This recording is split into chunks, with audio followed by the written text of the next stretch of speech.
ಶಾಲೆಯವರು ರೈತ ಮುಖಂಡರಾದಂಥ ದಾದಾಪೀರ್ ಮುಜವರವರು, ರೈತ ಮುಖಂಡರಾದಂಥ ಪರಶುರಾಮ ದಳವಾಯಿ, ಅಪ್ಪ ಸಾಹೇಬ್ ಮಾನೆ ಅವರು, ಅದರಂತೆ ಎಲ್ಲ ನಮ್ಮ ರೈತ ಬಂಧುಗಳು ಎಲ್ಲರೂ ಕೂಡಿಕಿಂದ ನಾವು ಇವತ್ತಿನ ದಿವಸ ಈ ನಿರ್ಧಾರವನ್ನು ಕೈಗೊಂಡಿದ್ದೆವು.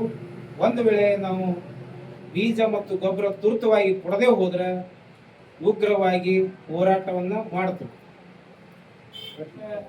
ಎಲ್ಲ ರೈತರು ರೈತ ಸಂಘದ ಕಚೇರಿಯಲ್ಲಿ ರೈತರ ಬಗ್ಗೆ ಎಲ್ಲ ಆಗು ಹೋಗುಗಳ ಬಗ್ಗೆ ಚರ್ಚೆ ಮಾಡಿದ್ದು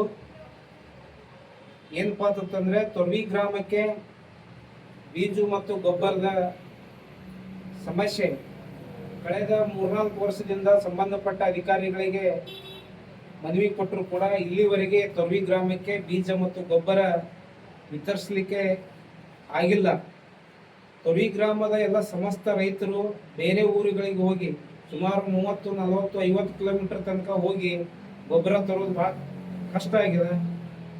ಒಂದು ವೇಳೆ ಸರ್ಕಾರ ಸಂಬಂಧಪಟ್ಟ ಅಧಿಕಾರಿಗಳು ಗೊಬ್ಬರ ಮತ್ತು ಬೀಜವನ್ನು ಕೊಡದೇ ಹೋದ್ರೆ ನಾವು ತೀವ್ರಗತಿಯಲ್ಲಿ ಉಗ್ರವಾಗಿ ಹೋರಾಟವನ್ನು ಮಾಡ್ತೇವೆ. ನಾನು ಬೀರಪ್ಪ ಜುಮ್ನಾಳ್, ಪ್ರಗತಿಪರ ರೈತರು, ದಾದಾಪೀರ್ ಮುಜಾವರ್, ಉತ್ತರ ಕರ್ನಾಟಕದ ರಾಜ್ಯ ರೈತ ಸಂಘದಿಂದ ಸಮಸ್ತ ಎಲ್ಲ ತೊರ್ವಿ ಗ್ರಾಮದ ರೈತರು ಇವತ್ತ ನಮ್ಮ ದಸ್ತಗೀರ್ ಶಾನ್ವಲೆ ಅವರು, ನಮ್ಮ ತೊರ್ವಿ ಗ್ರಾಮದ ಅಧ್ಯಕ್ಷರವರ ನೇತೃತ್ವದಲ್ಲಿ ತೊರ್ವಿ ಗ್ರಾಮಕ್ಕೆ ಬೀಜ ಮತ್ತು ಗೊಬ್ಬರ ಕೊಡದೇ ಹೋದ್ರೆ ಹಿಂದೆ ಮಳೆ ಆದ್ರೆ ನಾಳೆಗೆ ಬಿತ್ತಲಿಕ್ಕೆ ಎಲ್ಲ ರೈತರು ಪ್ರಾರಂಭ ಮಾಡ್ತಾರೆ. ಇಲ್ಲಿವರೆಗೆ ನಾವು ಸುಮಾರು ಸಂಬಂಧಪಟ್ಟ ಅಧಿಕಾರಿಗಳಿಗೆ 2-3 ಬಾರಿ ಅರ್ಜಿ ಕೊಟ್ಟಿದ್ದೆವು, ಮನವಿ ಮಾಡ್ಕೊಂಡಿದ್ದೆವು, ಕೊಟ್ಟಿಲ್ಲ. ಮತ್ತು ಇದರೊಂದಿಗೆ ಪಶು ಆಸ್ಪತ್ರೆ ಕೂಡ ನಾವು ಸಂಬಂಧಪಟ್ಟ ಅಧಿಕಾರಿಗಳಿಗೆ ಮನವಿ ಕೊಟ್ಟಿದ್ದೆವು.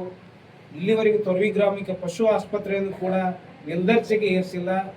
ಅದನ್ನು ಕೂಡ ತೀವ್ರಗತಿಯಲ್ಲಿ ಪಶು ಆಸ್ಪತ್ರೆಯನ್ನು ಮೇಲ್ದರ್ಜೆಗೆ ಏರಿಸಿ ಉಚಿತ ಸಂಬಂಧಪಟ್ಟ ಅಧಿಕಾರಿಗಳನ್ನು ನೇಮಿಸಿ ಎಲ್ಲ ಸೌಲಭ್ಯಗಳನ್ನು ಕೊಡಬೇಕಂತ ಹೇಳಿದ್ರಿಂದ ಈ ಎಲ್ಲ ನಮ್ಮ ಉತ್ತರ ಕರ್ನಾಟಕದ ರೈತ ಸಂಘದ ತೊರ್ವಿ ಗ್ರಾಮ ಘಟಕದ ವತಿಯಿಂದ ನಮ್ಮ ಬೇಡಿಕೆ ಇದೆ. ಒಂದು ವೇಳೆ ಕೊಡದೇ ಹೋದರೆ ನಾವು ಉಗ್ರವಾಗಿ ಹೋರಾಟವನ್ನು ಮಾಡ್ತೇವೆ. ನನ್ನ ಹೆಸರು ಬೀರಪ್ಪ ಜುಮ್ನಾಳ್, ಮಾಜಿ DCC ಬ್ಯಾಂಕ್ ಡೈರೆಕ್ಟರ್, ವಿಜಯಪುರ.